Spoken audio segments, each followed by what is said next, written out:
नमस्कार, मैं रचना शर्मा चढ़ती कला टाइम टीवी देख रहे हैं सभी दर्शकों का स्वागत करती हूं। आप देख रहे हैं हरियाणा के समाचार। समाचारों की शुरुआत से पहले एक नजर आज की मुख्य सुर्खियों पर।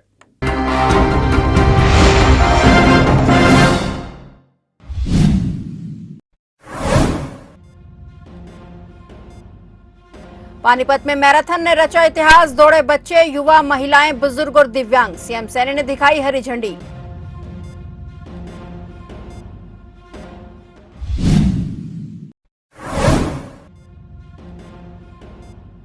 एक्शन में सीएम नायब सिंह सैनी, हरियाणा में दिवाली के बाद होंगे बड़े बदलाव, चुनाव में गड़बड़ करने वाले अधिकारियों पर होगा एक्शन।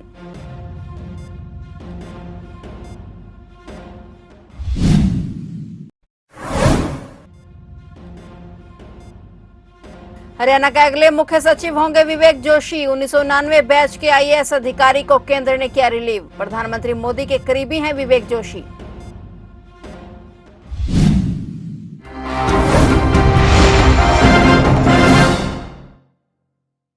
और अब समाचार विस्तार से।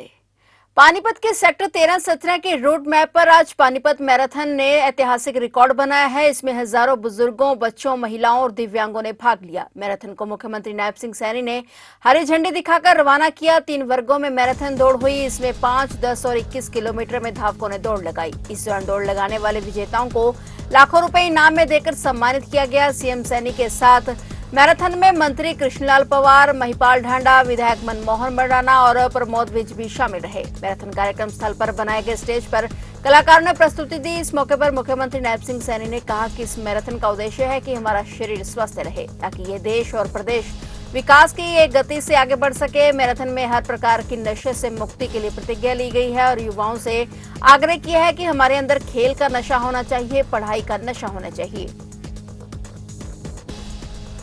हरियाणा में दिवाली के बाद बड़ा बदलाव देखने को मिल सकता है। खबर है कि हरियाणा विधानसभा चुनाव में गड़बड़ करने वाले अधिकारियों पर सैनी सरकार जल्द ही एक्शन ले सकती है। इसकी शुरुआत जिलों के एसपी और डीसी के ट्रांसफर से होगी। हालांकि अभी सरकार की ओर से इस बारे में कोई औपचारिक घोषणा नहीं की गई है। जानकारी के मुताबिक सीएम नायब सिंह सैनी ऐसे अधिकारियों की लिस्ट तैयार करवा रहे हैं जिनके बारे में विधानसभा चुनाव के दौरान शिकायत मिली थी और जिन पर चुनाव में दूसरे दलों के नेताओं को लाभ पहुंचाने के आरोप लगे थे। खबरों की माने तो विधायकों और जिलाध्यक्षों ने सैनी सरकार को ऐसे अधिकारियों और कर्मचारियों की एक लिस्ट सौंप दी है और इनमें कई जिलों के डीसी, एसपी, एसडीएम और डीएसपी रैंक के अधिकारी शामिल हैं जिनका ट्रांसफर सैनी सरकार जल्द ही कर सकती है। वहीं 31 अक्टूबर को ही मुख्य सचिव टीवीएसएन प्रसाद भी रिटायर्ड हो रहे हैं। ऐसे में उनके जाने के बाद अफसरशाही में बदलाव होने की पूरी संभावना बनी हुई है। साल 1999 बैच के आईएएस विवेक जोशी हरियाणा के अगले मुख्य सचिव होंगे। राज्य सरकार के अनुरोध पर केंद्रीय मंत्रिमंडल की नियुक्ति समिति ने जोशी को उनके मूल क्वार्टर हरियाणा में भेजने की मंजूरी दे दी है। हरियाणा के मौजूदा मुख्य सचिव डॉक्टर टीवीएसएन प्रसाद की 31 अक्टूबर को सेवानिवृत्ति के बाद जोशी 1 नवंबर को पद संभाल सकते हैं। जोशी इस समय केंद्र के कार्मिक और प्रशिक्षण विभाग के सचिव के पद पर तैनात है। जोशी को प्रधानमंत्री मोदी का करीबी बताया जाता है। केंद्र में जाने से पहले वह हरियाणा के कई महत्वपूर्ण पदों पर भी रह चुके हैं। वह गुरुग्राम महानगर विकास प्राधिकरण के सीईओ, नगरयानी और समन्वय विभाग के मुख्य सचिव और चीफ एडमिनिस्ट्रेटर के साथ उपायुक्त के पद पर भी रह चुके हैं।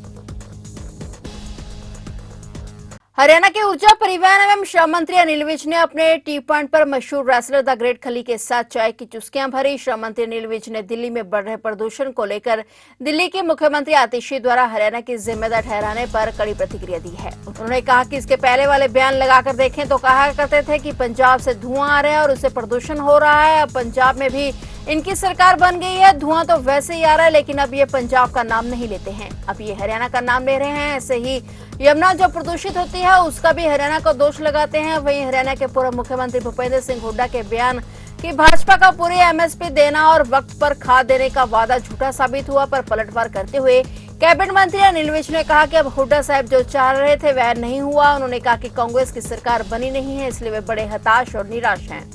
आम आदमी पार्टी नाम की एक सरकार है, ये अपनी असफलताओं का दूसरों पर दोषारोपण करती है। पहले इनके पुराने बयान निकाल कर देख लो। पहले ये कहा करते थे कि पंजाब से बहुत धुआं आता है, उससे प्रदूषण होता है। अब पंजाब में भी इनकी अपनी सरकार बन गई, धुआं तो वैसे ही आ रहा है, लेकिन अब पंजाब का नाम नहीं लेते, अब ये हरियाणा का नाम लेते हैं। ऐसे ही यमुना जो प्रदूषित होती है उसका भी हरियाणा पर दोष लगाते हैं। कोई भी अंतरराष्ट्रीय तटस्थ समिति बना लो, हरियाणा में जो यमुना जा रही है उसका बीओडी चेक कर लो, और दिल्ली में प्रवेश करने के बाद ओखला तक की जो दिल्ली है उसका बीओडी चेक कर लो। हरियाणा से 5, 7, 10 गुना ज्यादा बीओडी है। कैसे बढ़ गया वो? कौन देखेगा उसको? दिल्ली में किसकी सरकार है? कितने नाले वहां दिल्ली में जाके मिल रहे हैं, उनका कौन करेगा इंतजाम? बीजेपी सरकार एमएसपी देने में और खाद देने में नाकाम रही है। अब हुड्डा साहब जो चाह रहे थे वो तो हुआ नहीं। वो एक पंजाबी में कहावत है, नहाती तोती रह गई, मुंह ते मक्खी बह गई। तो उनकी तो सरकार बनी नहीं है। बड़े हताश है, बहुत निराश है, क्योंकि उन्होंने तो चुनाव की तारीख से कुछ दिन पहले अधिकारियों की मीटिंगें लेनी भी शुरू कर दी थी, और उनको एज मुख्यमंत्री आदेश देने भी शुरू कर दिए थे, उनकी नियुक्तियां करनी भी शुरू कर दी थी। पर इसको पता नहीं है, जनता को नब्ज का इनको ज्ञान नहीं है। ये तो जैसे हवा में उड़ते हैं ना, हवा में उड़ने वाली पार्टी है कांग्रेस। फरीदाबाद में दोहरे हत्याकांड का खुलासा हो गया है। पुलिस ने बताया कि आरोपी गांजे की पुड़िया देने के बहाने नशेड़ियों को लाता और खंडहर इमारत की बेसमेंट में लाकर मार देता। खंडहर था इसलिए यहाँ कोई आता जाता नहीं था, इसलिए कई दिन तक किसी को कुछ पता नहीं चला। लेकिन किलर एक गलती कर गया, उसने एक मृतक का मोबाइल फोन अपने पास रखकर इसे ऑन कर दिया और इसी वजह से वह पकड़ा गया। आरोपित का मकसद नशा करना और इसकी आड़ में लूटपाट और विरोध करने पर हत्या करना था। पुलिस ने बताया कि आरोपित कुछ साइको भी लग रहा है और वह नशा करता है। हत्या से संबंधित सबूत भी जुटा लिए गए हैं। पुलिस मामले की जांच कर रही है। रेवाड़ी जिले के धारूहेड़ा शहर के मोहल्ला भीम बस्ती में एक गंधक पोटास से पटाखे बनाते समय अचानक ब्लास्ट हो गया और धमाके के साथ कमरे में भीषण आग लग गई। इससे वहां काम कर रहा युवक बुरी तरह से झुलस गया। लोगों ने घायल युवक को अस्पताल पहुंचाया, जहां उसकी मृत्यु हो गई। सूचना के बाद पुलिस भी मौके पर पहुंची। हादसे के बाद आसपास के इलाके में हड़कंप मच गया है। और वहीं जानकारी के अनुसार मोहल्ला भीम बस्ती के रहने वाले सुमित ITI का छात्र था और वह अपने घर के ही कमरे में गंधक पोटास से पटाखे बना रहा था। अचानक पोटास फट गया, जिससे वहां तेज धमाके के साथ आग लग गई। फिलहाल पुलिस ने मामले की जांच शुरू कर दी है। दिवाली का त्योहार नजदीक आते ही पटाखों की कालाबाजारी भी शुरू हो गई है। लोगों ने घरों में पटाखों को स्टॉक करना शुरू कर दिया है और चरखी दादरी शहर के वार्ड 17 स्थित एक मकान में पुलिस ने रेड की और 1 क्विंटल से ज्यादा पटाखों की खेप बरामद कर ली है। पुलिस को घर से 110 किलो 200 ग्राम पटाखे मिले हैं और इनकी कीमत करीब 20,000 रुपए बताई गई है। शहर थाना पुलिस ने इस संबंध में वार्ड 17 निवासी आशु के खिलाफ मामला दर्ज कर लिया है। पुलिस से मिली जानकारी के मुताबिक उन्हें गुप्त सूचना मिली थी कि वार्ड 17 निवासी आशु ने इसी वार्ड में एक मकान किराए पर लिया हुआ है और इसमें उसने काफी मात्रा में पटाखे रखे हुए हैं। सूचना के आधार पर शहर थाना पुलिस टीम ने आशु के किराए के मकान पर दबिश दी और पुलिस को देखकर युवक मकान से निकलकर भागने लगा। उसे तत्काल पुलिस ने दबोच लिया और पूछताछ के दौरान उसने अपना नाम आशु बताया। पुलिस ने आरोपी युवक के खिलाफ मामला दर्ज कर लिया है।